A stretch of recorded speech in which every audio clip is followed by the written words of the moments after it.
Hello, everyone. Welcome to another Rising Sign Horoscope. I'm Dr. Claire Moon, and today we're going to talk about Saturn in aspect with your natal Saturn.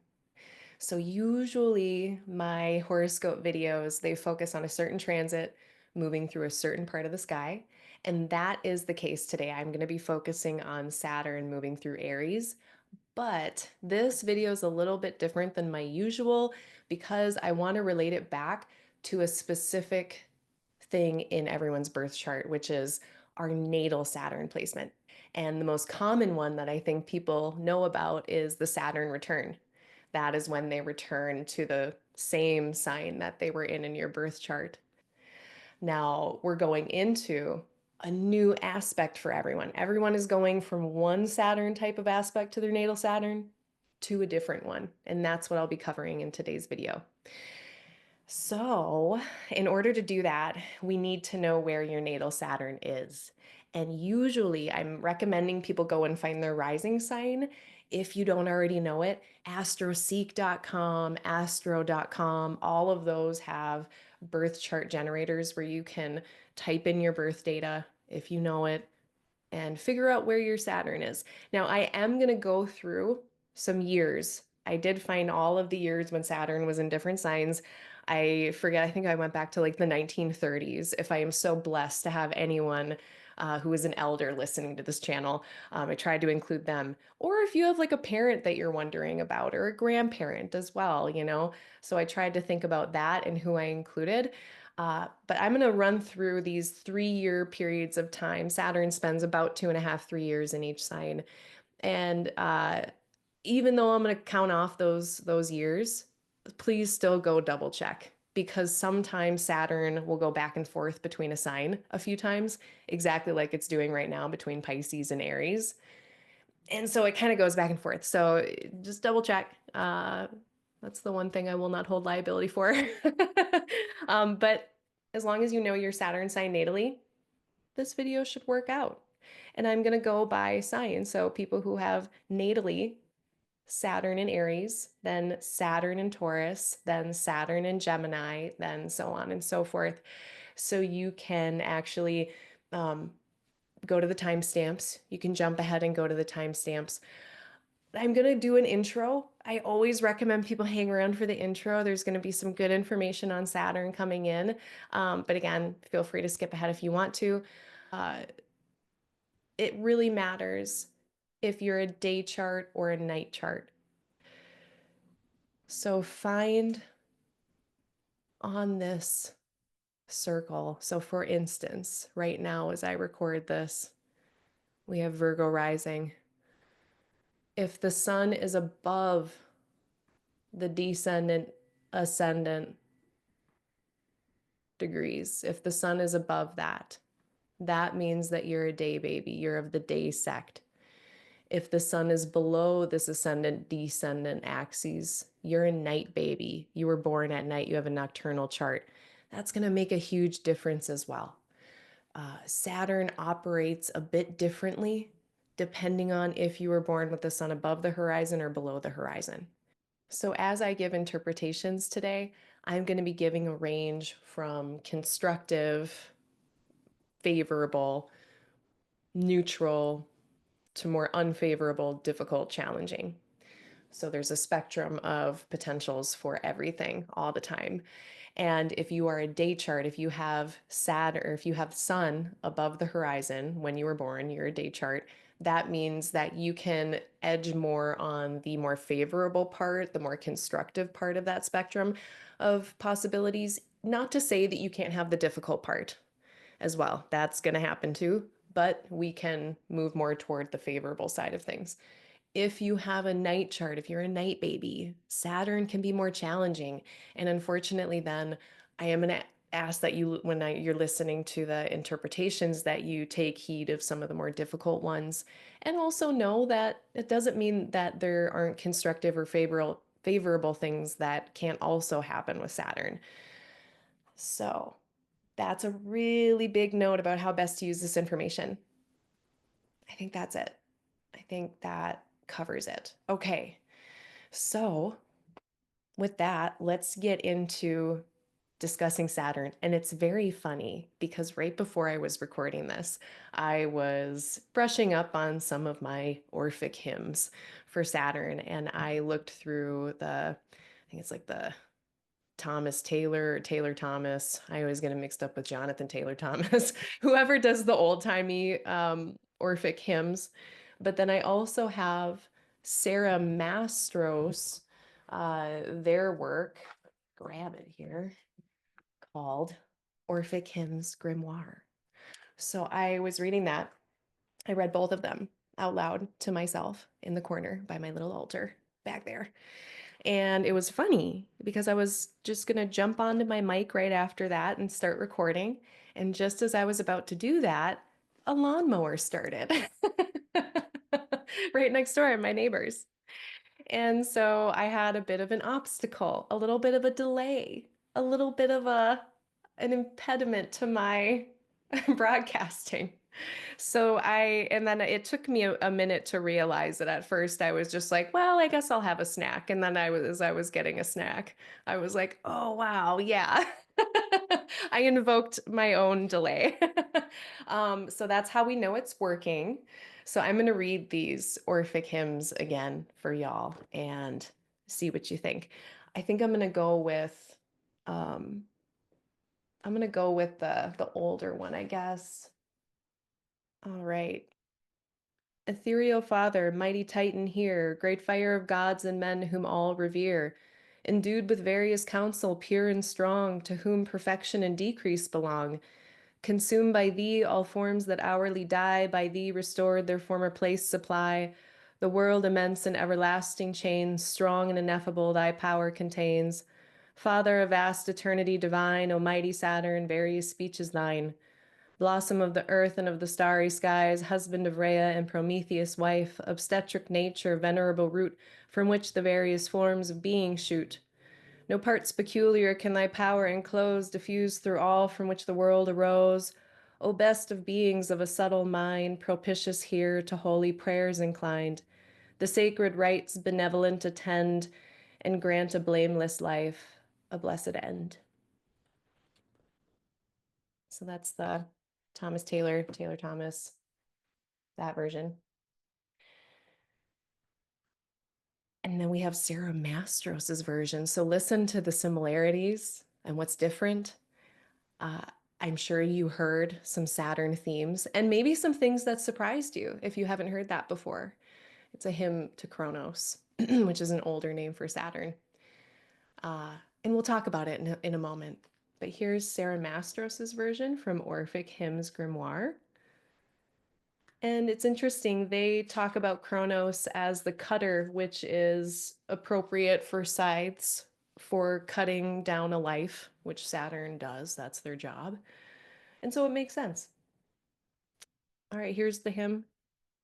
And it begins, Evergreen King, Holy Father of both gods and men, wily minded, undefiled, strong, valiant Titan, who devours all things but resurrects them as well, you hold fast the whole cosmos with your binding spell. Kronos of aeons, O Kronos, the All-Father, your stories are changeable, confounding the scholars. You're the sproutling of earth and the star-spangled sky. You give birth to all growth and you make all things die. Cruel consort of Rhea, from whom all things flow, the whole cosmos is founded on your dwelling below. With Promethean foresight, you steer past all obstruction, and your crooked counsel is the most clever instruction. We beg, hear our voice and attend to our cry. Grant a long, blameless life until our time to die. Kronos. So I love those because it sets the vibe. It sets the mood. And I love thinking about Saturn not just as everything that goes wrong, which if you're on the internet, like, yeah, that's usually what people are talking about when they're talking about Saturn.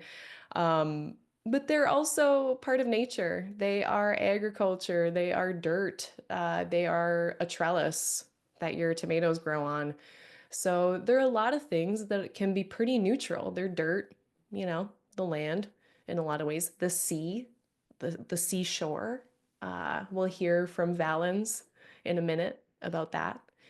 So there are a lot of things that aren't the norm. So I do want to keep that in mind today. And maybe it'll spark up some random things as you're listening to other people's content on Saturn and Aries.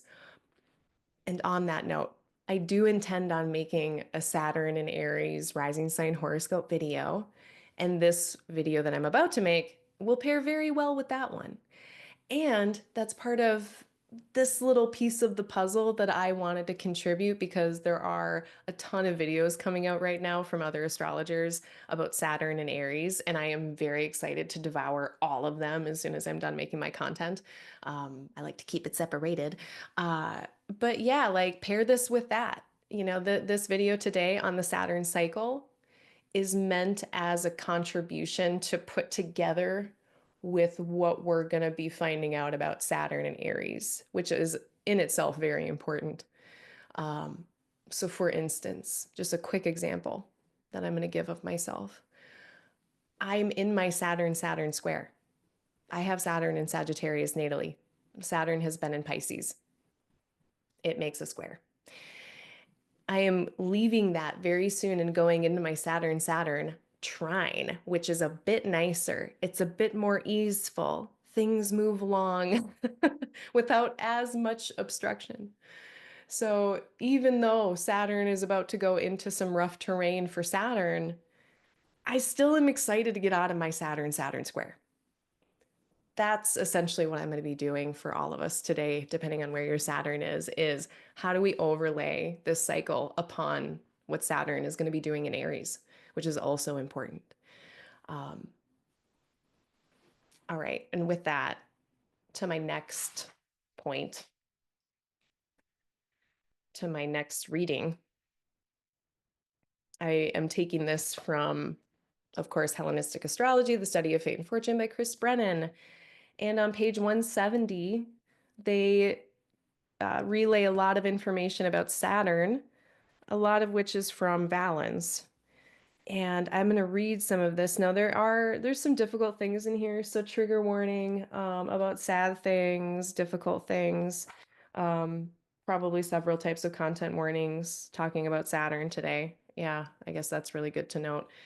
On page 70, starting, it says, "The star of Saturn makes those born under him petty, malicious, having many anxieties, those who bring themselves down, solitary, deceitful, those who conceal their deceit, austere, downcast, those who have a feigned appearance, squalid, clothed in black, sullen, miserable, given to seafaring, practicing waterside trades, and he causes depressions, sluggishness, inaction, obstacles in undertakings, long-lasting punishments, subversion in matters, secrets, restraints, imprisonment, sorrows, accusations, tears, being orphaned, captivity, exposures. He makes farmers and gardeners because he rules the soil. He produces hired workers of property, tax collectors, and violent actions. He produces those who acquire great reputation, noble rank, guardianships, the administration of what belongs to others, and fathers of other people's children. He makes those who are unmarried and widowed, orphans and childlessness. There's a few other things that would take some explaining that I left out. But again, if you have the book, check it out. I think we see a lot of what we currently hear in contemporary times about Saturn: delays, obstacles, accusations, secrets.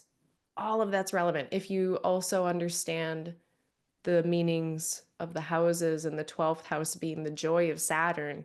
You can also hear a lot of 12th house significations in that passage as well. There's a Venn diagram of 12th house and Saturn that definitely overlap. It's not easy stuff. But then we also heard some more neutral things about waterside trades and being in charge of other people's stuff and administration and all of that, you know, and within that, you know, my own extrapolation, a lot of those things have responsibility attached to it being in charge of other people's lands or properties, um, doing difficult tasks like tax collecting. That doesn't sound very fun. All of that, very Saturn. So we can see also it was very interesting positive examples or more favorable ones of high rank or high reputation. And so when I say that more constructive, favorable things are possible with Saturn, even alongside hearing some of the most difficult things, loss, grieving, tears, accusations, so sad. Uh, Even amongst that, there are some constructive potentials. So, all to say, especially if you're a day chart, especially if you have the sun above the horizon in your birth chart, I'm not too worried about y'all. So I know a lot of the stuff on the internet, it can really lean toward that unfavorable outcome part of the spectrum of interpretation, but it doesn't have to be. So I had to put in an amendment. One more thing about Saturn, the word karma. People bring up a lot whenever Saturn comes up. And the one thing that I would like to mention is that I'm not going to speak much about Saturn's cycle and that whole journey. I'm not going to speak much about that and how it might relate to karma. My personal views around astrology and karma is that the whole chart is karma. Everything is the Dhamma, everything is karma, like in terms of planets, signs. While there are sometimes concepts, ideas that I can say, oh, that's that one planet or that one sign. Sometimes concepts, I can't narrow it down to just one planet or sign. Karma is one of those things that I don't pretend to understand it. I definitely think the ideas of it have gotten distorted in the West and conflated with punishment or punitive kind of values that people have in the West. But when we think about Saturn and we think about that such loaded word consequence, which I like to think more like result, outcome. There's action and outcomes from those actions. There are the conditions that create suffering and the conditions that alleviate suffering and the building of those conditions, the daily actions that create conditions. All of that culminates in some kind of result or outcome. In that way, we can talk about Kama and Saturn, but I think that's about where I'll leave it. I don't want people to think that the Saturn opposition is coming, all of my punishment is coming from my last 14 years of whatever. Um, I don't like to think about it that way, but I think we can at least say that, yeah, all the actions over 14 years are going to lead to some kind of fruiting of Saturn, but it's going to be Saturn stuff. And we can say the same about the fruitings of Venus or Mars or any of the other planets. They all speak to that experience of our actions, our Venusian ones, our Martial ones. They also bear fruit. They also have outcomes and results. So yeah, it's not just Saturn, but it comes up a lot. So I wanted to mention it. And I put some links below of information on karma or kama, as I call it. It's just a difference between Sanskrit or Pali. Sanskrit is the more formal language, like Latin kind of, versus Pali was the language spoken by people at the time of the Buddha, which is not like the fancy Sanskrit. So that's why it sounds a little different. There's not an R in there. It's the same thing. The links are below. Check it out and read about a different perspective on karma that's not punitive and just about punishment. But yeah, I wanted to touch on that because I know people are going to be asking me in the comments, like, is this some cycle about karma? I mean, yeah, but isn't everything? Everything is.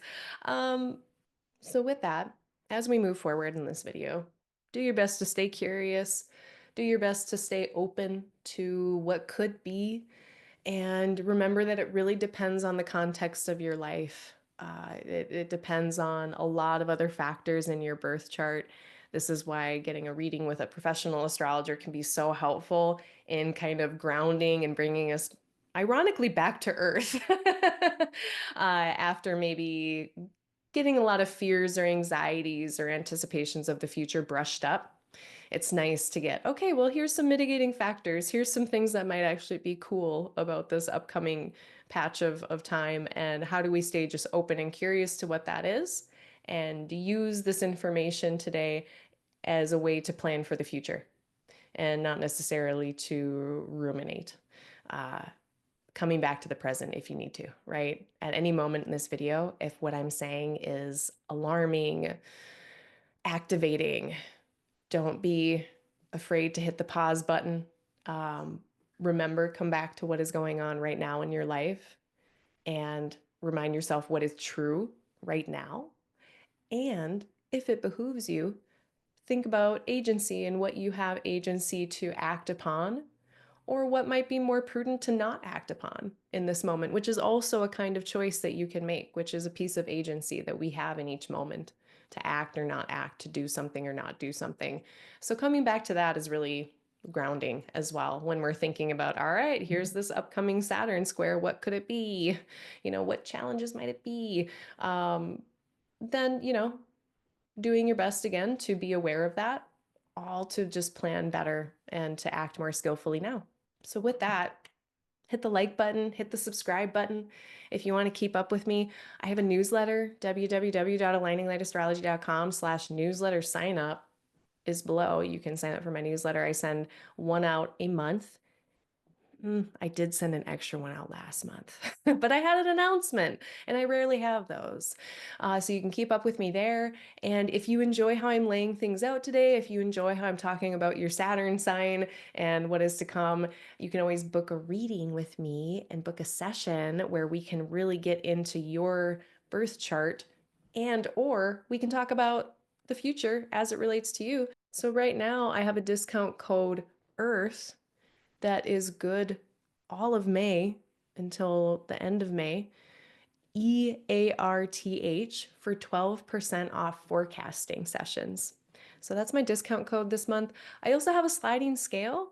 You can check out more information about that on my website, www.aligninglightastrology.com/FAQ. It's in the FAQ, and I go over my rates. You can send me an email, no questions asked. You don't even have to explain yourself at all. And I have just a lower set of rates for a number of people. You probably qualify. So check it out. Even just right now, I know in a lot of places there's a lot of financial hardship. And astrology is one of those things where I find it just as helpful as things like medicine and food and, very basic supportive things like meteorology. I don't want people's financial status to be in the way of them receiving astrology help. So send me an email. My email, aligninglighastro@gmail.com. Shortened, aligninglighastro@gmail.com. That's my email address. And if you have any questions, you can always comment below as well. This video, I check up with comments here and there. And if you have any questions as well about this video, any concerns, or if you have any anecdotes, if you have anything you want to share, anything you're excited for, put it below. Yeah, anything you're curious about, put it below. All right, I think that's all my nuts and bolts. Let's talk about Saturn, and then we'll get to it. So Saturn is this, it almost looks like an H with a line through the top. That's the glyph for Saturn. And I've pulled them up all by themselves here so that we can really focus on them. Oh, I forgot my lots on the board though. They don't need to be here. So Saturn is our lord of the winter in the northern hemisphere. They are representative of several things I mentioned before. And also, if I didn't explicitly say it, they can be very long-standing chronic challenges, whether that is a work challenge, a relationship challenge, a health challenge, any kind of long-standing issue. Very Saturnian. Saturn can be healthy boundaries. They are the borders and the edges of things, which is where some of that idea about like the shoreline, the coastline, very much a border and a boundary. Saturn moving through a place in our chart can represent the formation of healthy boundaries or new boundaries or boundary enforcement. They can also be what is far away or distant, thinking about Saturn being the furthest away visible planet, very astronomically. If you look at them in the sky, they're kind of this dusky, mauvey, darker color that looks a bit more distant and faint. And in the northern hemisphere winter, the sun is the furthest away. It's literally cold and everything is just there's a lot of space out there. Similarly, when Saturn moves through a place in our chart, we can also experience distance. We can experience space. We can experience cooling off or a need for any of those things. And rejection, which kind of goes along with healthy boundaries. Rejection goes both ways. Sometimes, I mean, a lot of times we are rejecting things that are just not good for us in the moment, at the time, whatever it is. So it's a natural part of life. Sometimes rejection is interpersonal. It's not just me rejecting this second helping of cheese that I don't need. Oh, need is a very Saturn word. Um, it can be interpersonal too, but it doesn't have to be. But Saturn is that experience of rejection. Saturn can be healthy limits. Saturn can also be limits or constraints or restrictions that are difficult. Saturn can be like authority, as in the expert on a topic, but Saturn can also be authority in society. So, thinking about people like police officers or ICE or anything like that in America, I do wonder if Saturn can represent those people. I think that they can, for whatever that knowledge is helpful for, as we talk about Saturn more today, going into a new part of our chart. Saturn can be responsibility, chosen responsibility, responsibilities that we love and want. Saturn can be commitment. So a lot of times when Saturn goes through someone's seventh house, for instance, like this hypothetical Virgo rising, especially for day charts, but I've seen it in night charts as well, where Saturn moving through the seventh is someone getting married because they're getting into a really big, long commitment. And now there's new boundaries or structures in that relationship, new legal agreements, perhaps. So all of it tracks. It doesn't have to be loss, even though Saturn is also loss. Saturn can be grief. That's real. Saturn can be discipline in a way that is about self-respect and self-love. Saturn can in some ways be shame. It can be the experience of shame. I'm not going to get into all of the things I could say on that topic today, but Saturn can represent shame for what that, again, use that for what that's worth wherever Saturn is moving into in your chart. Saturn is our elders. They are older people. They are us becoming older. They're experience. And so many times when Saturn moves into a place, it is also bringing along with it or showing us all the ways that we have experience. And so coming into that position of, I have experience, I have a lot of expertise or authority or mastery in this topic, that could be a very Saturn experience. So we're seeing some favorable constructive ways. Saturn is part of building. I think construction, building, shape, form, I feel like that's a multi-planet thing. Sometimes it's really easy to reduce a concept or an idea onto one planet or one sign. Sometimes I find it nearly impossible to talk about a theme, a concept, a topic without bringing more than one planet in. For instance, compassion. Mars is in there. It's Venus, it's Mars, it's Moon, it's all of them. Um, Similarly, with order and structure, I think, we got the sun, the central point. We've got Saturn, the edges, the boundaries, the outer shape of things. And then Jupiter, of course, helps to make everything coherent, work together, make sense together. And so, what Saturn does, and especially in their cycle, they do construct, they build, they go through these cycles of building and breaking down, building and breaking down. Saturn is part of all of that. And I think we heard that in the Orphic hymns, obstetric root from which all forms of being shoot. So it is like the earth, the holding space, the container, the edges of a container that hold what is alive and growing. And it is also what ends lives and takes down things. And so it is both of those. And so as Saturn moves through a part of our chart and affects certain parts of our lives, likewise, we are building and breaking down, even the way bones do that. Saturn is your skin and your bones. And the bones are constantly building up and breaking down, building up and breaking down in their cycles. And so I really love that idea of structure with Saturn, even though there are some other planets that are involved in that whole soup. Um, so I'm probably missing things. I'll come back to it and splice them in if I think about them later. But let's talk a bit about Saturn's cycle. And this is where I think this is my last bit of technical intro stuff before we can get going here. So the Saturn cycle, there's the idea of Saturn moving around the whole zodiac. And then there's also Saturn's synodic cycle with the sun.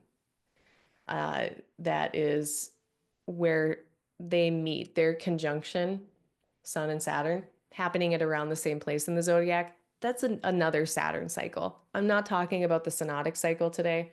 I'm talking about just Saturn's trip around the zodiac.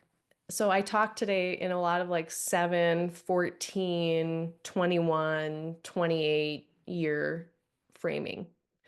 And you'll hear that a lot as I move through and discuss different situations.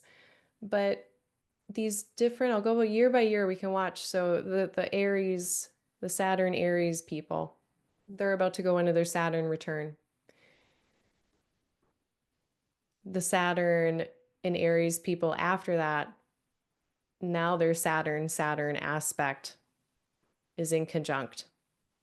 And then a few years later, it moves into the sextile.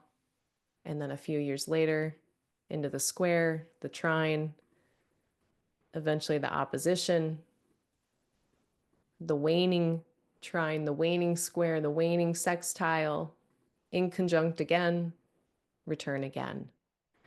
And so this usually happens to people. The return happens around age 27, 30, and then again at the end of the 50s into the early 60s. Second Saturn return, if you're lucky enough, you get a third one in your 90s.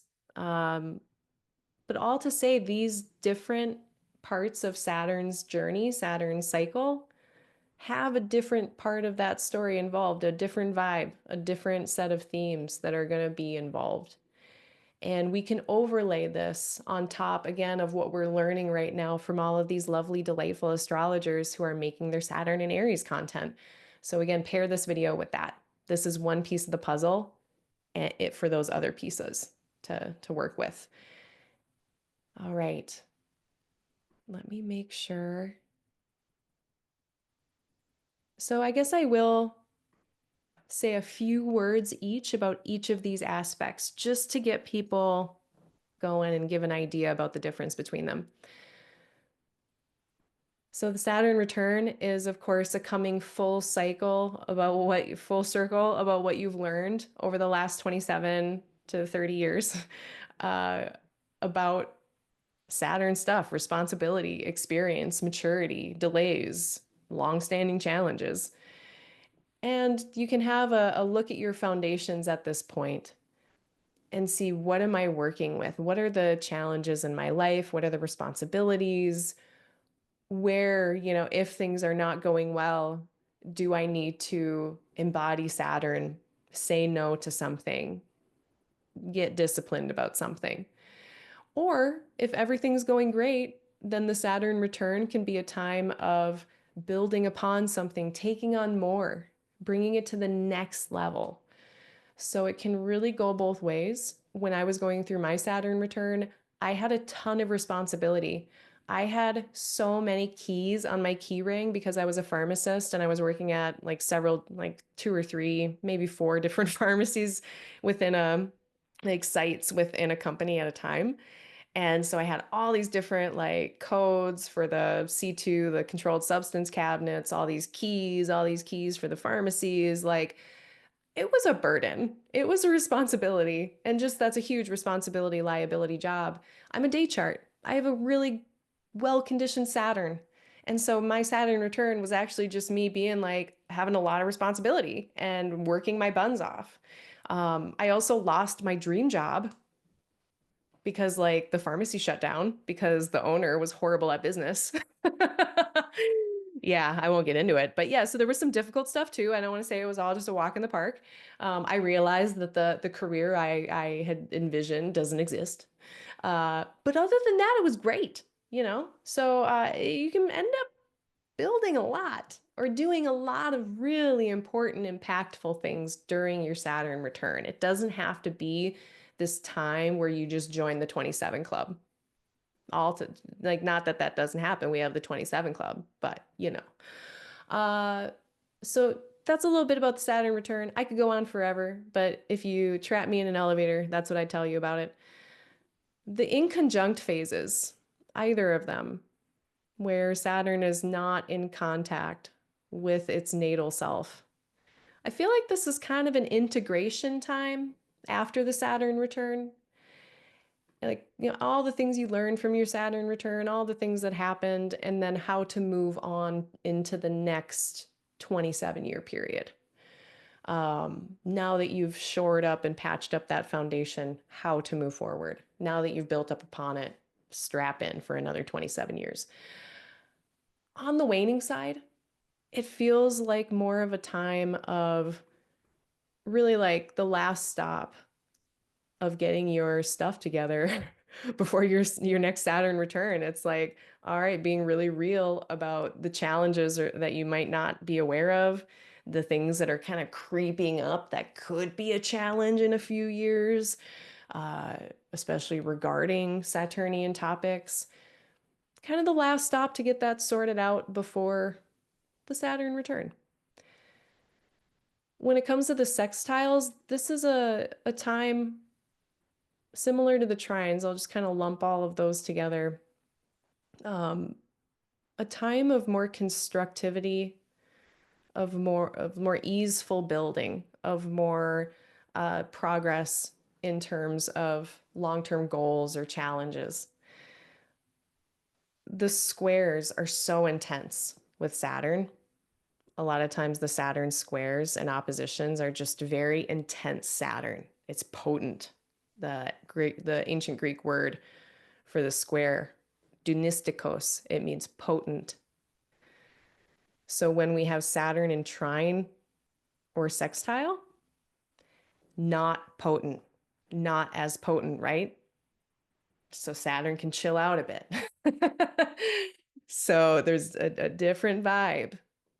And so what about those squares when Saturn is in a square with itself? These are the more crunchy growth period times. I personally am just getting done with one of these, and I, the entire time, have been trying to pivot my business model into something a little bit more passive. I have made very little progress on that. I have not been, it's been very difficult to reach my goals this entire time. I've been trying to do so many things that have just been crawling along. I've had many, many, many, many challenges. It's been a time. Very excited to get out of this time because it's just potent Saturn as well. It's just very Saturn-tastic time. So making, you know, with that square then, squares are about having to change, adjust, transform, pivot, do it differently. Uh, that's the vibe for that. And the opposition is really a culmination. It's like a full moon for Saturn. And so any opposition of Saturn to the natal Saturn, it is a peaking of responsibility, a fruiting of responsibility. It can also be a peaking of loss, difficulty, obstacles, challenges, that potent Saturn stuff coming to the fore. It can be just, again, having a lot of responsibility, even that you choose.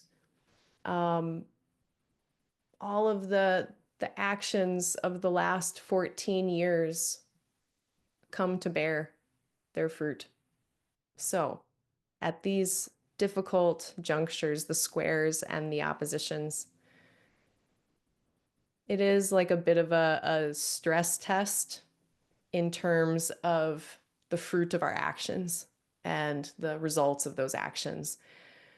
One example going on, I'll just use myself as an example. Again, I'm in my Saturn square. When I was in my Saturn return, I started doing a certain kind of dance that I didn't really, I was young. I was able to do it without really like supporting my body with like weightlifting like I should have been. And now at my square 7 years later, I am bearing the fruit of those choices. And I now need to add weightlifting as the primary element to my movement. The dance comes as like an accoutrement, a joyous, addition. And having to make a lot of changes in my life because of seeing the results of my last 7 years of action. And so these, stress tests at 7 years, 14 years, 21 years, it is asking us to do things a bit differently. So as I talk about the Saturn opposition folks today, that's that. We'll get into it a bit more. And again, now same thing on the waning cycle. We can think just as a waxing moon is a building thing, and then the waning moon is that releasing and letting go part of the cycle. Same thing here. When Saturn is waxing into the opposition, that is that Saturn building up, constructing, moving toward a thing. And then they reach the opposition. And then on the waning part of that journey, they're carrying all of that out to its natural next version, its natural next iteration. They're sharing everything they've learned about that and bringing it to its natural eventual conclusion. 7 years down the road, 14 years more down the road. So there is a whole long cycle here to look at. It really matters what aspect is going on in your birth chart to the sky. So that's what I'm going to be getting into today with the Saturn signs in each of our birth charts. So thanks for that speed run, going on that speed run with me through the different aspects and a bit of what they are like. So while to say, Saturn in Aries is not ideal, there might be a different type of aspect going on that makes it not that bad. And on the other end of things, Saturn in Aries, not ideal. It's not Saturn's favorite location. It's a bit too fast and hot. But, it's good to know and also be validated. Like, if you're feeling the difficulty of this, yeah, it's going to be extra difficult if you're also in your Saturn opposition or square. And I just want to validate those people as well, that you're not imagining, you're not like making it into too big of a deal, because it might be for you in these situations, depending on the rest of your chart. So again, these cycles, they speak to these cycles with Saturn, cycles of commitment, cycles of construction, cycles of hardship, loss, cycles of all types of Saturnian fruits. So I think the last thing I want to do is just run through really quickly, and I'm going to also mention these at the beginning of each section, but I want to name the years and the Saturn signs for people. But again, please double check these. Channing Nicholas's site, AstroDeans, AstroSeek. So Saturn in Aries, people born 1937 to 1940, 1967 to 1969, and 1996 to 1999. You may have Saturn in Aries. Please double check. Saturn in Taurus from 1939 to 1942, 1969 to 1971, 1999 to 2001. You may have Saturn in Taurus. Saturn in Gemini from 1942 to 1944, 1971 to 1974, 2000 to 2003. Saturn in Cancer, 1944 to 1946, 1973 to 1976, 2003 to 2006. Sorry, 2003 to 2005. Saturn in Leo, 1946 to 1949, 1975 to 1978, 2005 to 2007. Saturn in Virgo, 1948 to 1951, 1977 to 1980, 2007 to 2010. Saturn in Libra, 1950 to 53, 1980 to 1983, 2009 to 2012. Saturn in Scorpio, people born from 1953 to 1956, 1982 to 1985, 2012 to 2015. Saturn in Sagittarius from 1956 to 1959, 1985 to 1988, 2014 to 2017. Saturn in Capricorn from 1959 to 1962, 1988 to 1991, 2017 to 2020. Saturn in Aquarius from 1962 to 1964, 1991 to 1994. And Saturn in Pisces, 1964 to 1967, 1993 to 1996.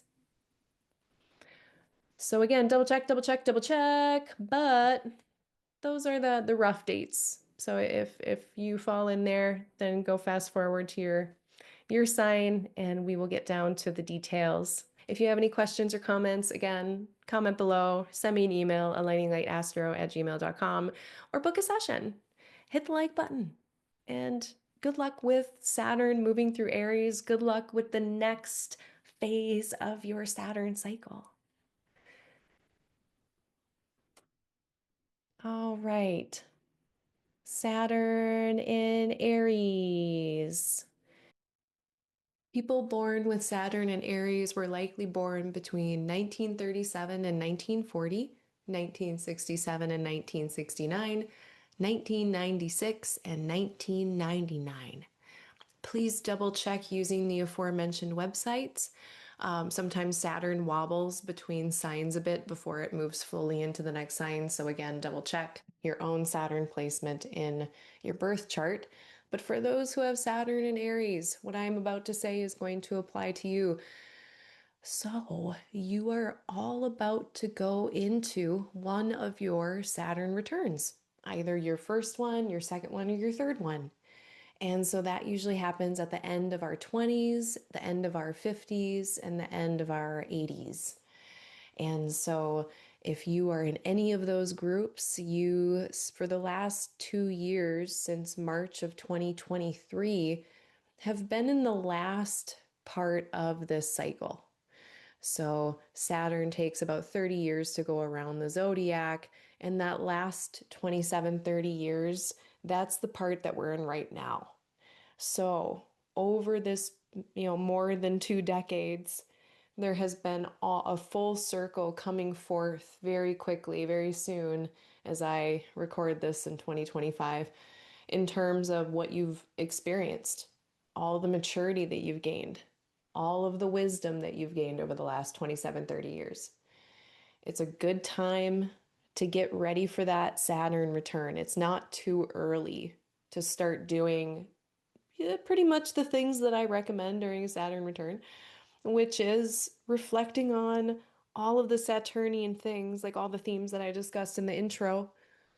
What have those wrought over the last 27, 30 years? Responsibility, duty, difficulty, long-term challenges, hardships, commitments, being in charge of stuff, authority, mastery, expertise, all of these Saturnian topics. Now you've had another 30 years under your belt.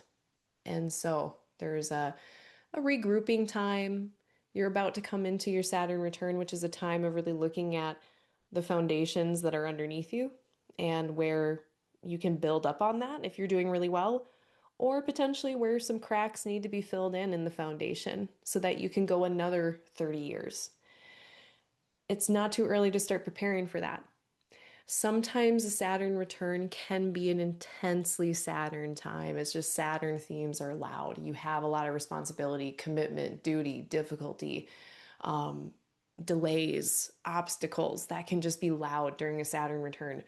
So it's not too late, even now, in the last bit of Saturn in Pisces before they move into Aries proper, which is going to be finally on February 13th of 2026, and then they're going to be in Aries until April of 2028. But there's going to be a little blip this June, July, August of Saturn and Aries. Otherwise, they still do have some time in Pisces. And during that time, set yourself up for success. If you've got a lot of responsibility and commitment, it's time to potentially ask for help if you need it, delegate responsibility, reassess what responsibilities are yours or not yours. So, with Saturn being in Aries from 2026 until April of 2028, there's still a little bit of time left to get ready for it. Set yourself up for success, you know? And very interestingly, as I record this, it's May, and we have not gotten to the point where Saturn has gotten into Aries. And so it'll be interesting this June, July, August of 2025 to see a little preview, a little fact finding mission about what this is gonna be more next year in 2026. And so again, making responsibilities sustainable as much as possible, looking at your responsibilities and asking for help, or even asking yourself if they're ones you want, starting now to cultivate healthy boundaries if you need to. Um, just taking care of yourself if you do have a lot of responsibility on your plate. And not forgetting to appreciate all of the things that you've mastered, experienced, really gotten more authority on over the last several decades, and now stepping into that in a whole new way, most likely. Whether it's the first Saturn return, the second Saturn return, or the third, in all of those situations, I see people often stepping into their experience in a whole new way. And that can come with a lot of constructive potential. So, best of luck to the Saturn and Aries crowd. Okay, Saturn and Taurus people, you were likely born between 1939 and 1942, 1969 and 1971, and 1999 and 2001. And what you are getting done with is you have, since March 2023, been in your Saturn Saturn sextile. You're waning Saturn Saturn sextile. So you've gone through 14, 21, 24-ish years at this point of a Saturn cycle. So much responsibility, hardship experienced, probably responsibilities even that you want, carrying them through, um, mastery, all that experience leading to being really good at a topic and appreciating that about yourself. Whether you are coming into in the next several years your first Saturn return or your second Saturn return, you've done a lot of the last cycle of Saturn. And so the last sextile is this last push of hard work, this last progressive push of effort, uh, of maybe even this last bit of easefulness in moving through a challenge. And that's what's been going on since March of 2023. A little bit more of an easeful part of this cycle. I usually recommend that people, we're at the end of it now for you, but it is a good time to try to push forward on any responsibilities, commitments, or those responsibilities, commitments are just going better. They're building, everything's progressing, everything's kind of constructive. That's the vibe that it has been. And what you're coming into is more of it's less intense in terms of Saturn. We're not in a part of the cycle where Saturn is locked in with itself. And so it's just a quieter time in terms of the Saturn cycle. Now, I will say if you just happen to be in Aries rising and Saturn is moving into Aries, you're going to experience Saturn very strongly the next few years. Tune into my Saturn rising sign, Saturn and Aries rising sign horoscopes I'm going to do. But for our purposes today, note that yes, Saturn's going into Aries and um, they're at this last part of the cycle where they're really integrating and making sense of all the hard work they've done, all of the experience they've gained. All of that they're bringing full circle. They've carried it out.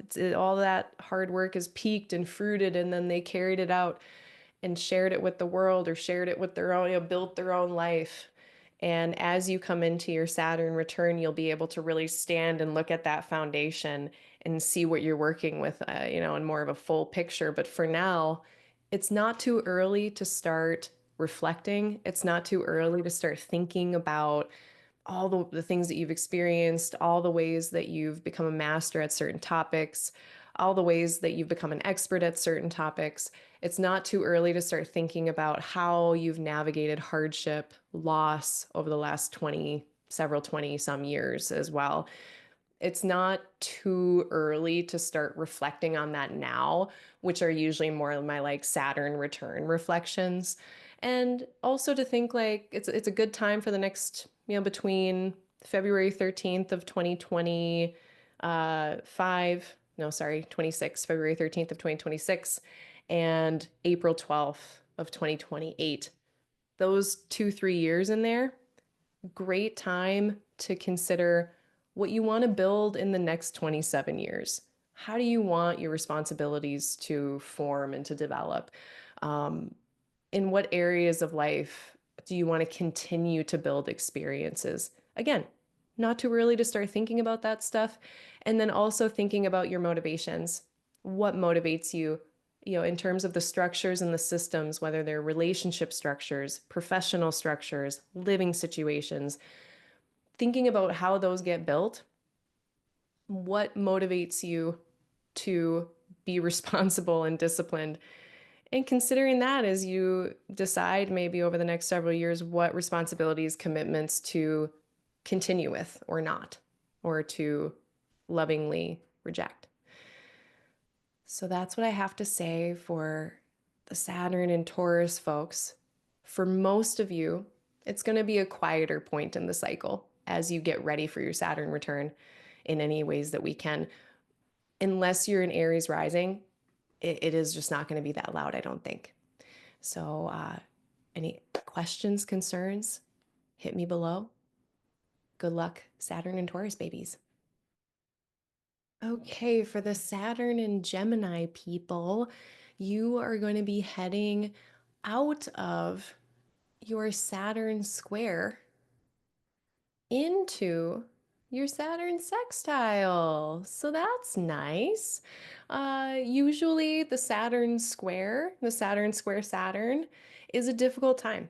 It's usually a time of having to, in this whole cycle of building, construction, reconstruction, deconstruction, when you are in the square, it is this awkward, difficult, challenging time having to make changes, pivots, adjustments to the structure at hand and the responsibilities of the life. And by the time you get into your sextile after that, it's like that potent, loud, Saturnian nature, that difficulty, delay, obstruction, etc., that quiets down a bit. The sextile is not as loud in terms of Saturn. And whatever you are building or sharing with the world, whatever containers that hold your life are there at this point, they're easier to work with, easier to build or fix. So I'm looking forward to the Saturn and Aries time for people who have Saturn and Gemini because there is a bit more of a harmonious exchange with the sky to the birth chart. It is the last of the constructive angles of this entire cycle. So for people with Saturn and Gemini, over the next 2 or 3 years, really until April 12th of 2028, that's an opportunity for you to look at everything that you've really built over the last like 20 years, 21 years, and say, okay, how would I like to gracefully bring this into its next iteration that will start to take shape, start to reset in 5 more years, in 6 more years. So this is some wider lens. I'm a Capricorn, so I'm like, what's my 10-year plan? Uh, this is really thinking much wider and longer, which I don't know how appropriate that is to do in Aries, which is much quicker and more in the moment. But all to say, the Saturn sextile, the waning one, the one that's closing out this cycle, is a good one to really reflect on all the work that you've been doing for the last several decades, or is it last couple decades, and see where you want to take that next and how you can do that slowly. All right, and the last thing I have for people with Saturn and Gemini in this waning sextile, this last more constructive bit of the cycle, it's a good time to really lean on everything that you have gotten good at over the last couple decades and carrying out any really hard work or any bigger responsibilities. Now you should have more ease in doing that. So I would encourage you to do that. Carrying out commitments that have built up, carrying out projects that have built up. Like the next few years are a good last push of hard work that needs to get done. Um, I think that's it. I think that's it for Gemini, Saturn people. Let's look at Saturn and Cancer folks. And the Saturn and Cancer people, those are folks born between 1944 and 1946, between 1973 and 1976, and between 2003 and 2005. All right, for the Saturn and Cancer folks, you are coming out of your Saturn trine. So for the last, since March of 2023, the last 2 or so years, you have had what is more of the constructive, easeful, progressive part of the Saturn cycle, where if you had hard work, challenges, longer term commitments or projects, they were moving along over the last few years as they were built. If you had a bunch of responsibilities, they were being carried out as they were set up before you got into this trine.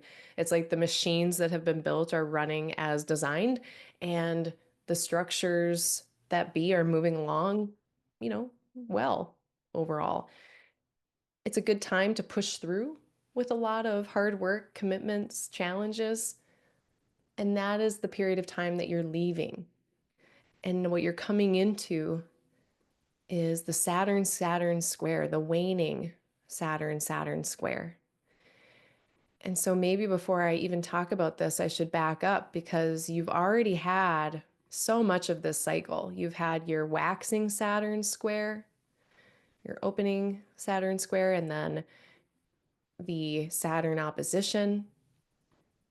And then you're coming into the last of these 3 more difficult parts of the cycle. It is a time where there's some changes, some pivots, some adjustments that might need to be made in how things are operating. So whatever structures, responsibilities, commitments are in your life, during the Saturn square, there usually needs to be some change to that structure, order, organization, some kind of shift in how things are being managed, how responsibilities are being managed or navigated, how if grief or loss or difficulty has been weighing very heavily. This is a point in time where how we hold that, how we navigate that might even need to change in order to keep going on this journey. It's like we need to change direction. Otherwise, we'll just go off literally on a tangent. So Saturn square Saturn time is not my favorite news to give, but the good news is that it's not forever and it is going to end April 12th of 2028. And so when Saturn gets into Aries proper, February 13th of 2026, that'll begin this 2.5 year or so time where these difficulties are going to be a little bit more potent. The delays, the challenges, the impediments in general are going to be more potent. And the square itself is potent beyond, the squares being seen as problematic or tumultuous or tense. They really are just, they make whatever planets are in there, they make them more potent. So even if it was a square of Jupiter and Venus, then it would be them being really intense and potent. And so here we're getting Saturn. And so the Saturn themes might just be very loud in your life in general over the next few years. So hang in there and know that whatever you've been carrying out for the last 7 years, especially, is going to be up for adjustment. Anything in your life that is long term, that's been here for the last 21 years, the last 7 years, the last 14 years, anything that's been around that long, now it's time for that to shift and change into its next iteration. And I guess one last thing to leave for this Saturn square Saturn time, beyond just what is being stress tested and needs to navigate and shift around that stress test or through that stress test, but also thinking about what boundaries, what no's, what rejections might help lighten the load. So if things are feeling a little heavy, if Saturn is being a little more potent than usual, if we can offset that by limiting the amount of responsibility that we're taking on, if possible. Sometimes that alone, or delegating responsibility, asking for help, that can be really, really helpful. Usually Saturn likes to go it alone, do things on its own, get it done all by itself without asking for help. But during potent Saturn times, sometimes even if it feels very difficult, asking for help can be so, so necessary. And that is a Saturn word, necessary. Good luck, Saturn and Cancer folks. Let's have a word with the Saturn and Leo people. All right, Leo, Saturn folks. Folks born with Saturn and Leo were born from 1946 to 1949, 1975 to 1978, 2005 to 2007. Definitely double check on the aforementioned websites that that is the case. But if you have Saturn and Leo, you are moving out of an inconjunct type of time after your Saturn opposition. So it's like this integration time after the big Saturn opposition. You're coming out of that now and coming into a more constructive time where Saturn is going to be able to see themselves by trine. And when Saturn can see themselves by trine, usually when it comes to hard work, things that we've had to persevere through, things that are chronic challenges, in the trine, we have a bit more progress. We can move through those challenges with a little bit more ease and a little bit more success. Whatever structures, kind of containers that hold our life, however that's really changed over the last 2 or 3 years, now that's going to function as it's been built and designed. And so, maybe you had your Saturn opposition a few years ago, responsibility, difficulty, hardship really peaking. And then the fallout from that over the last few years, any changes, pivots, adjustments since then. And now things should be working a bit more smoothly. So I'm looking forward to this time for you. I mean, even though Saturn's not going to be in their favorite place in Aries, just know that, like, for the people who have Saturn and Leo, you are at a more easeful time in the Saturn cycle. So hopefully whatever Saturn's doing is not going to be as potent, as strong for you in any kind of unfavorable way. So I'm looking forward to that for you. And lastly, how are you really carrying out your experience, your mastery? How are you sharing all of your experience and mastery over the last 14 to 17 years, 18 years? How are you carrying out that wisdom, sharing that with them, carrying out a lot of the responsibilities that you've developed over the last several years? That's really what's going on during the trine, is that waning trine especially, is that continuing and carrying out a lot of things that have peaked or fruited over the last several years. So good luck. I hope it's an okay time for you. And let's see what's going on with the Saturn and Virgo people. Okay, so Saturn and Virgo, you were probably born between 1948, 1951, 1977 and 1980, and 2007 and 2010. And so uh, I'm getting into some date ranges that include minors. So this is intended not to be spoken directly to anyone under the age of 18, but if you have children who were born, if you're older and you have children or grandchildren who were born between 2007 and 2010, this might apply to them. So Saturn and Virgo, that's who we are going to be discussing now. And you're coming out of a very Saturn-tastic time. You are coming out of, over the next year, your Saturn opposition, which is a time of responsibility peaking, difficulties, hardships really coming to a head.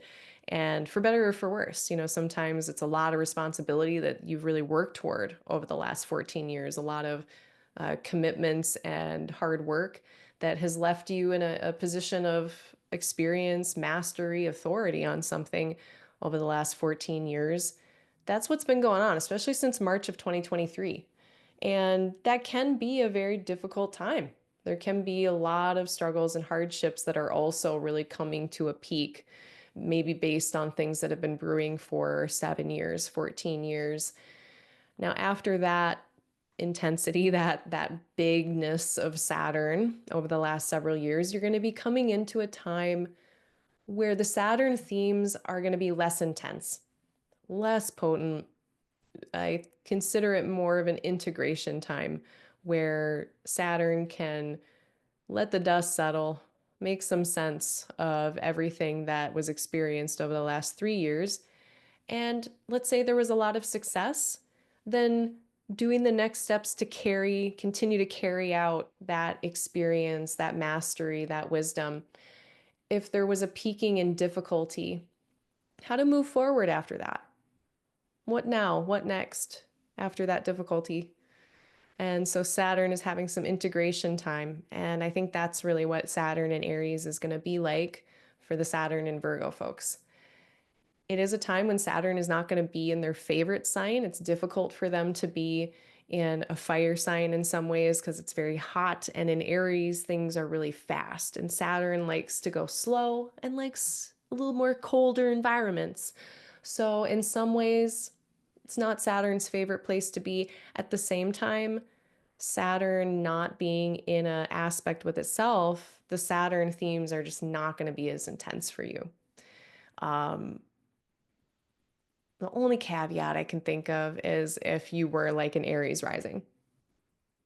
If you're an Aries rising, like if this is basically what your chart looks like with Saturn in the sixth, Saturn's going to be all up in your face, in your front, on your front doorstep. And so I don't want to say that the Saturn themes will not be as intense for you, but I think for like most of the other signs, like you're in your Saturn in conjunct Saturn, it's not the most intense part of the Saturn cycle.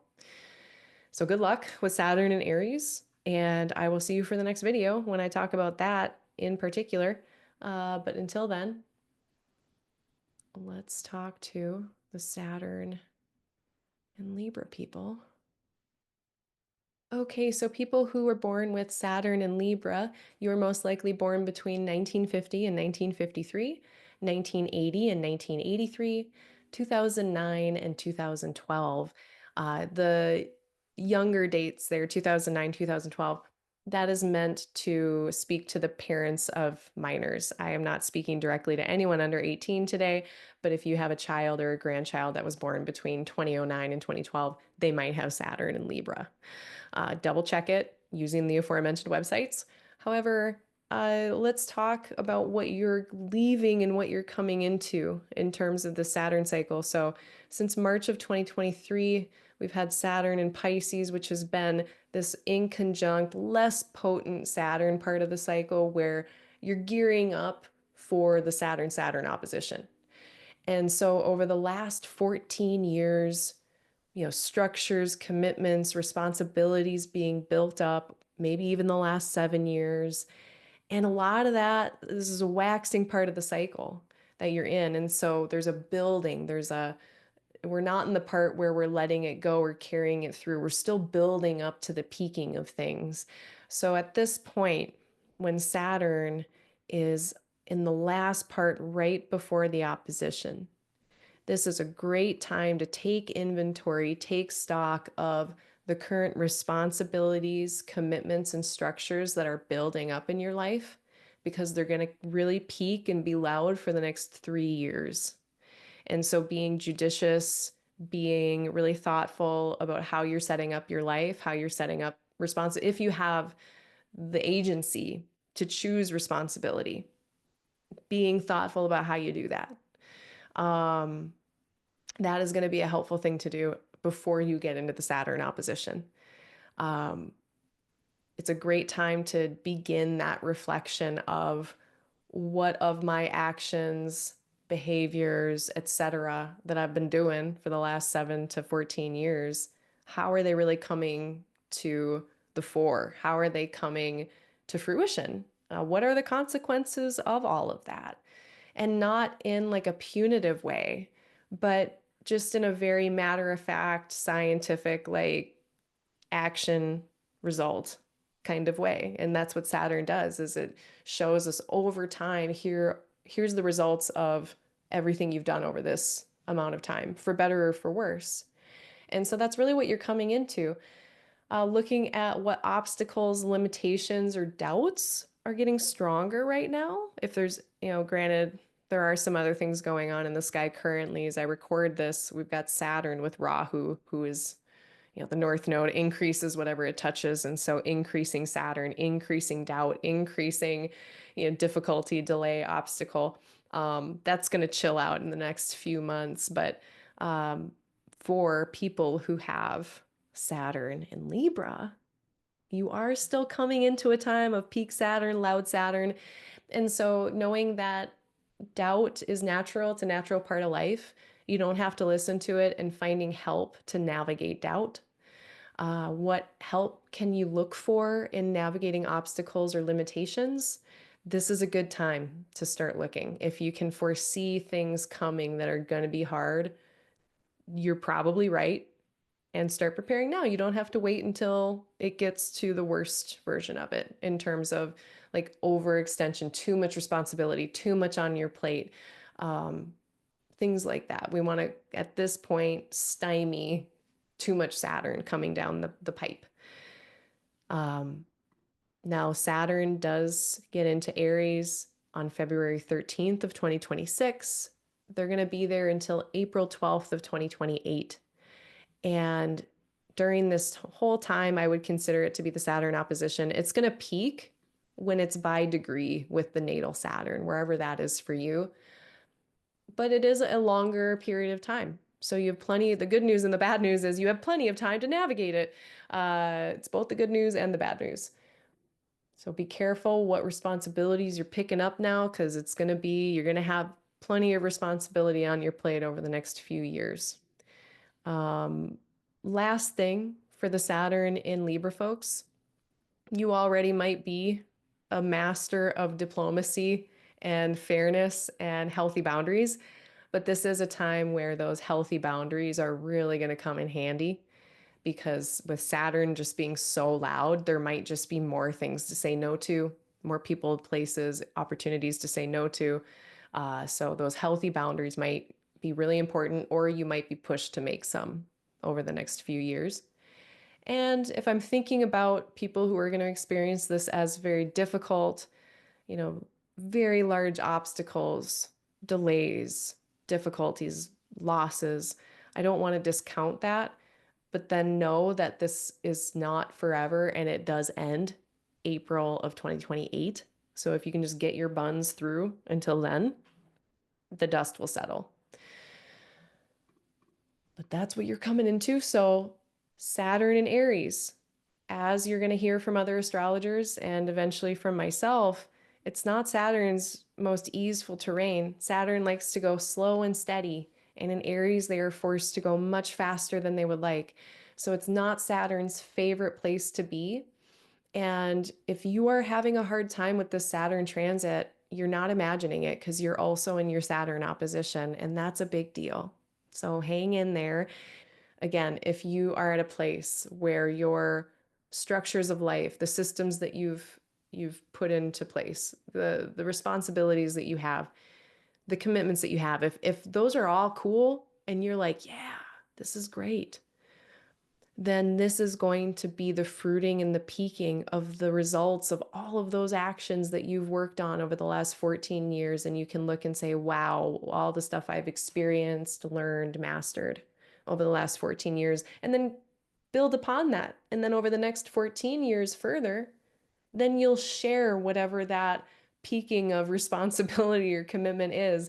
You will carry it through to its subsequent iterations until it's time to close down for the next cycle. So there are some very favorable constructive ways that Saturn could be peaking for some of us. Um, and that's relevant too. Oh, last thing, last thing. Can the responsibility be shared? That's always anytime Saturn is square or opposite, and Saturn's just being loud, and the burdens and weights of living are becoming rather heavy. You do not have to do it by yourself. Some charts are set up where that person just thinks they got to do everything by themselves, or horribly, circumstances force them to do everything by themselves.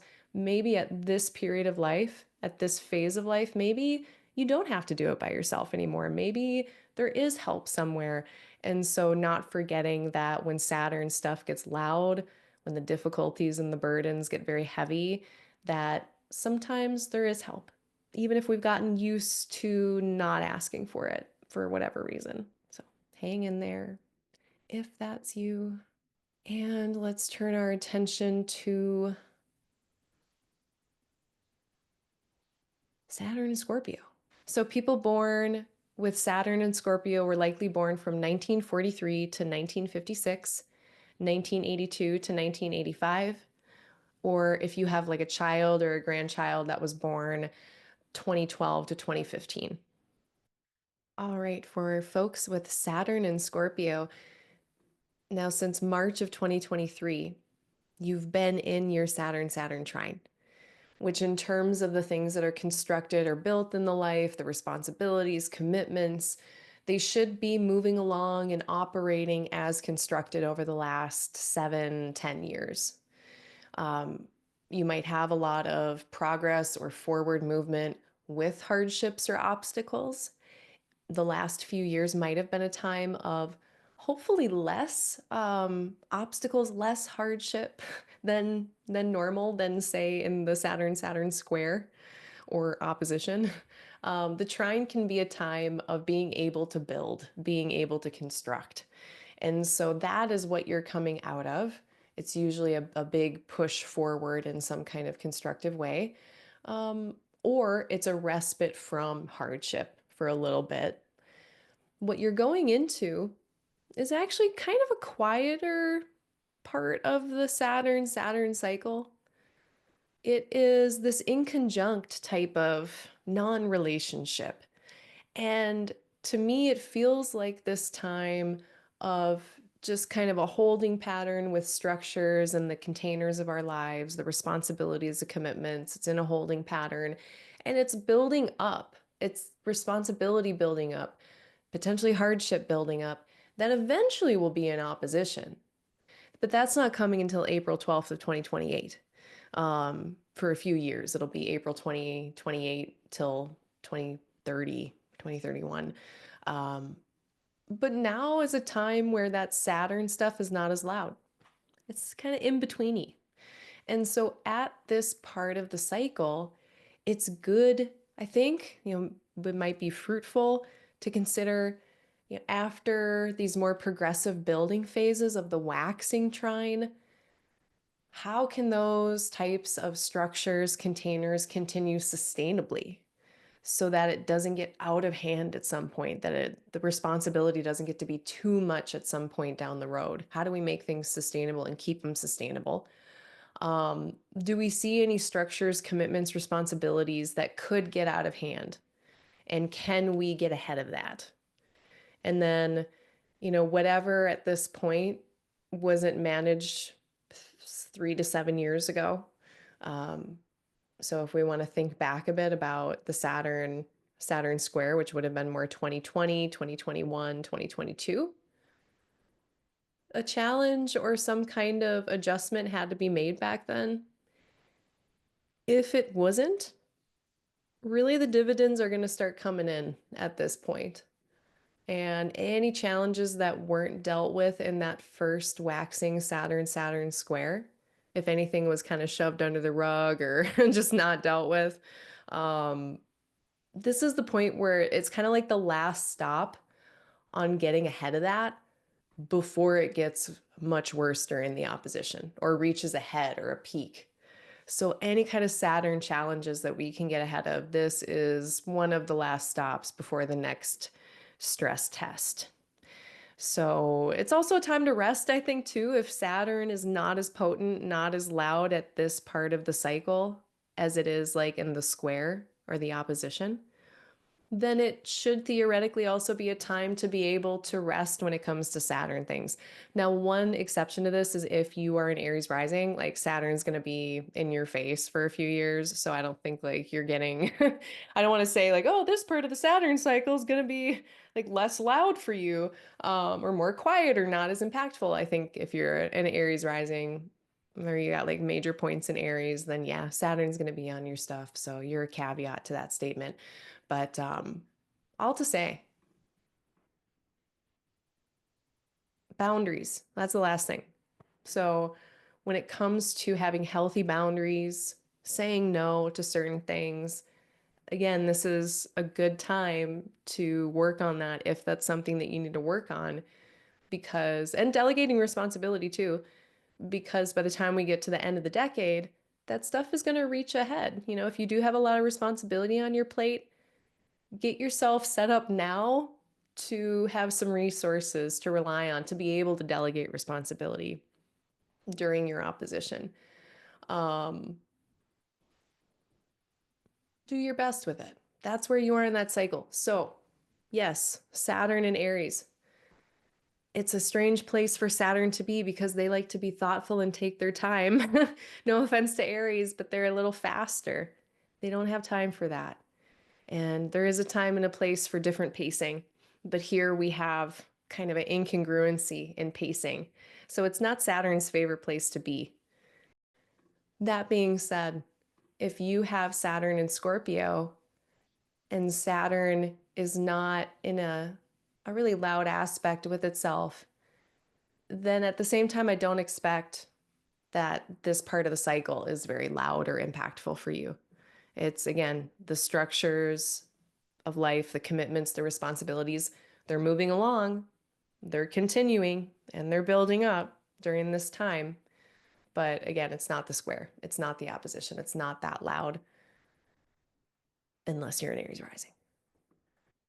So again, even if Aries isn't Saturn's favorite place to be, it's also good to know that unless you're an Aries rising or like Aries on the midheaven or some big Aries thing in your chart, this should theoretically be a quieter part of the cycle where the structures, shapes, forms of life, the commitments of life, the responsibilities of life are moving along as they've been in a holding pattern a bit for the next few years, and building and really growing. This is a waxing part of the cycle. So Saturn things are growing. Saturn ruled areas of life are growing. Responsibility could be growing. Hardship could be growing.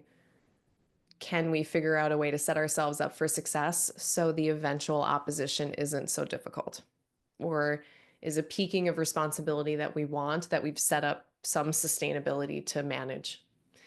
So very long game approach here. If you're someone who is like, I don't know what's going on in 6 weeks, that's real, that happens. Sometimes we go through times in our life when that is the case. Then this information might not be as helpful for you. But if anyone is in a situation where they're able to set themselves up for certain paths and trajectories in life, this is really what looking at the Saturn cycle can help us do more strategically, which I know a Scorpio Saturn can appreciate. Strategy. Okay, good luck, Saturn and Scorpio friends. Let's see what's going on with the Sagittarius Saturn people. If you were born between 1956 and 1959, 1985 and 1988, or if you have a child or a grandchild between the ages of or that were born between 2014 and 2017, you might have Saturn and Sag. Double check. Make sure on those aforementioned websites. So, what you've been in since 2023 has been the Saturn square. So, I've actually got some good news for the Saturn and Sag people. And this is what prompted me to make this video because as much as Saturn is going to have some incongruencies and some difficulties in Aries, a difference in pacing, a difference in how they do things and operate, um, the environment versus Saturn. For people with Saturn in Sagittarius, you're going to be getting out of what has been kind of a difficult time. The Saturn square is a time where we get our first stress tests of a thing. We get our first moments of whatever has been being built, whatever has been constructed, whatever commitments are in our lives. They're requiring adjustment or change to kind of keep going on that same path. It's like the same thing that got you here is not the same thing that's going to get you there. And that is what the square is about. And so there it's kind of like a growing pains phase in my mind. That's what it certainly felt like. And it can be a really potent time of Saturn. So one of the Greek words for to describe a square was dunistikos, which means potent, is one of the ways of translating that. And so here, with Saturn involved, we're getting potent Saturn action. And so it's just been loud. So loud delays, obstacles, challenges, long-term challenges, um, all manner of Saturn things being louder, loneliness, melancholy. Um, that's what it's been since March of 2023 for this group. Now, again, as much as Saturn has their issues with Aries, I am wondering if this will be an more easeful part, the trine part of this cycle now. So having gone through that first stress test, now how to move more progressively toward goals, having more ease, feeling the wind more at our back with our long-term goals or commitments. At this point, also the structures that we have been building and the changes that we did make during the square should now be more into effect and operating as constructed.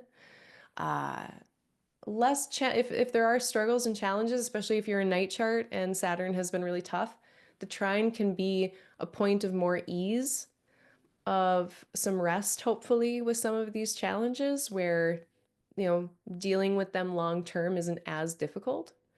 A person can dream.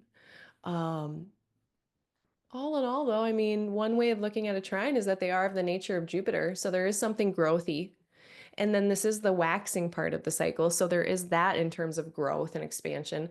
So it is a time of constructive building. And if there is anything that you are building in your life, any commitments that you're doing, any hard work that needs to be done, this is a time to lean in over the next several years from essentially February 12th or February 13th of 2026 until April 12th of 2028.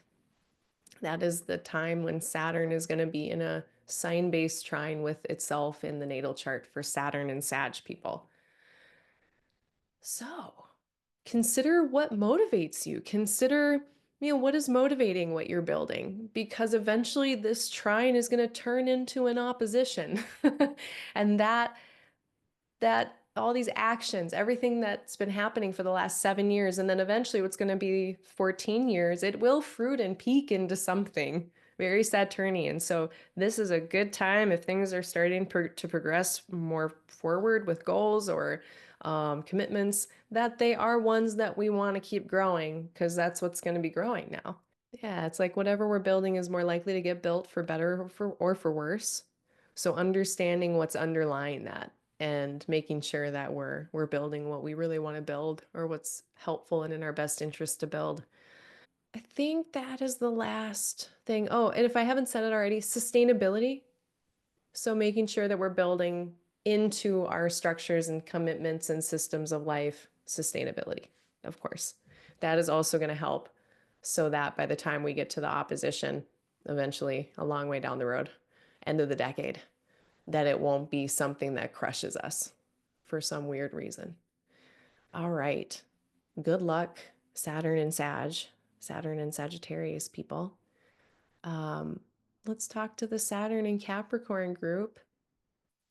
Now, you have just been for the last few years in the opening Saturn sextile.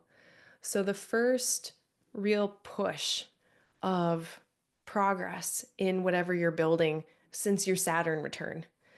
The Saturn return happened, right? You were there, as they say. And um, whatever shook out from that Saturn return and then building upon that, then moving forward upon that after the Saturn return. The sextile is that first set of years where it's like we're building something and it's progressing. I have these goals and I'm starting to reach them. Um, there's a growing quality in anything that is waxing and opening up. And so there's this unfurling of more and more commitment, more and more hard work, more and more responsibility, and hopefully ones that you can choose. That is what we're coming out of. And now we're going into the Saturn square. And so, unfortunately, you're one of my groups of folks where if you feel like the Saturn transit is a little extra difficult, it's not just because Saturn is in Aries, it is also because you are in your waxing Saturn square, which itself can be kind of a tough transit. It's the first stress test. If you hear about the 7-year itch in relationships, is usually where we hear about that, but really anything can have a 7-year itch, a business, any practice, a workout practice, there can be that 7-year point where there needs to be some kind of change, some kind of pivot or adjustment to keep going on this longer path. It can be these difficult growing pains that it's like, yes, what I'm building something and I'm trying to build it, but at this point, the Saturn stuff is just so loud. One of the Greek words we had for the square to describe it was dunistikos, which means potent. That's one of the ways of translating it into English, is to call it potent. And so we've got just potent Saturn. Lots of delays, lots of barriers, lots of struggles, long-term struggles. And I mean, the good news and the bad news is that it's for 3 years. It's going to be from February 13th of 2026 to April 12th of 2028. And at the same time, it's not forever and you will get past it. But there is this, again, this stress test that you must move through. So Saturn in Aries has its own quirks, a difference in pacing, so many differences. This video, again, is going to pair really well with the Saturn and Aries rising sign horoscopes that people are doing, or the Saturn and Aries content. Yeah, Saturn and Aries, it's not the easiest place for them to be. And this is where, yeah, I just want to validate, like, if you feel like you're having a tough time over the next few years with Saturn topics, yup. And also just get your buns to 2028. So that's what I have for you, Saturn and Capricorn folks. For the Saturn and Aquarius people, that means that you were probably born between 1962 and 1964 or 1991 to 1994. Saturn and Aquarius people, you have been just getting done with the part of the cycle of the Saturn cycle that's right after the Saturn return. So you got done with your Saturn return that was more like 2020 through 2022. And since March of 2023, more of this integration time, taking everything that happened and navigating it further. It's not like our Saturn return completes and then everything that we discovered or that got difficult, like, is just remedied by that point. I think the next 3 years after are really like a almost postpartum type of thing where it's a many years long process of integrating new identities, new roles, new responsibilities. And as you've gotten that Saturn return look at your whole foundations that you had during Saturn in Aquarius, then really deciding how to move forward after that and what to begin to build or to continue to build on for the next 27 years. So that's where you have been. And Saturn during that time was not able to communicate with itself very well in Aquarius. And so it is kind of this in-betweeny, not a super loud Saturn time. Unless you were a Pisces rising and Saturn's like in your face, uh, not the loudest part of the Saturn cycle. Now, what you're coming into is not a bad part of the cycle either. It's the first opening Saturn sextile. And this Saturn sextile, it is the nature of Venus in some ways. So there's this cooperative nature between the Aries and Aquarius parts of the chart. There's something that's building, something constructive. The waxing nature of this part of the cycle speaks to something that's growing or expanding. So it's a very constructive time. At the very least, if there are hardships or chronic challenges, this should be a time of more progress with those challenges, more easeful passage through those challenges compared to other parts of the cycle. So at least hopefully a break from the most difficult Saturn can be. And at best, a time to construct and to build and to progress and to move through hardship or long-term challenge into some kind of success. Um, also where commitments might be in a more easeful growing phase or like commitments happening with more ease during this time between February 13th of 2026 and April 12th of 2028. It's the first push in my mind of this next Saturn cycle, this first push forward. I would say this is also a great time to check in with what you are building in terms of what are your motivations around it? Why are you doing it? How can you make it sustainable? Whatever you are building, now is the earlier phase of it usually, and it's the perfect time to build it right, and to make sure it's sustainable go in the long term, because eventually you are going to hit this Saturn square. That is that 7-year itch. That is the first kind of stress test. We want to set things up for success before then. So not taking on too much responsibility too quickly, but a nice consistent pace. So even though Saturn is not in their favorite place, speaking of quirks with pacing, Saturn is not in their most matching place. They want to go slower and more carefully. Aries, for whatever reason, needs or wants to go very fast. So even though that is the case, you're in your sextile. And the sextile is the not as hard part of the Saturn journey. It's not as hard as other parts. So I hope this won't be, too problematic for most of you. Even if you're a night chart, I'm hoping it's a little bit better for you. And unless, I guess, you have Aries rising, I mean, then Saturn's going to be very much in your present space. Saturn is going to be very there and very loud for you. But for the rest of everyone else, this should be a less intense Saturn-y part of the Saturn cycle. I think that's what I have for the Saturn and Aquarius folks. So let's talk finally to our true MVPs of the last few years. Saturn and Pisces. All right, so Saturn in Pisces, you are just about so close to being done with your Saturn return. It gets done for good on the 13th of February, 2026. You're going to have a Saturn person solstice season, and then we're going to have our last brunt of Saturn in Pisces, and then we're done. But really, since March of 2023, for 2-3 years now, you have been dealing with a Saturn return, which is ages 27 through 30. It is this coming full circle in terms of maturity, responsibility, experience, also hardship, experiencing loss and grief and navigating all the difficulties that life throws at us. At the age of 27 through 30, it's a good time to reflect, and often things force us to, or show us in one way or another, that we have experienced much and we are more mature than we were 14 years ago, 7 years ago, 21 years ago. So it's a time to look too at the foundations that have been built over the last 27 years. A lot of that, especially the first Saturn return, you don't always have agency over a lot of that foundation that you're working with. If this is your second Saturn return, then you're really looking at what more likely you have built over the last 27 years and deciding, okay, where are the cracks in the foundation? What needs some different types of behaviors or different types of structures or different kinds of commitments that would make this a more firm fitting foundation for me for the next 27 years.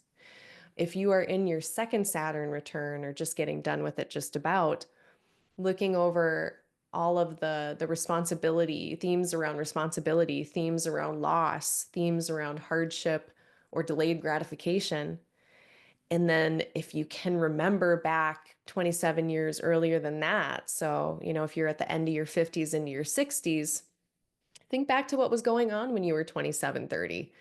And is there any reflection or pattern in that? That might be something to reflect upon and just see, yeah, this is what I have experienced in this life in regards to Saturn.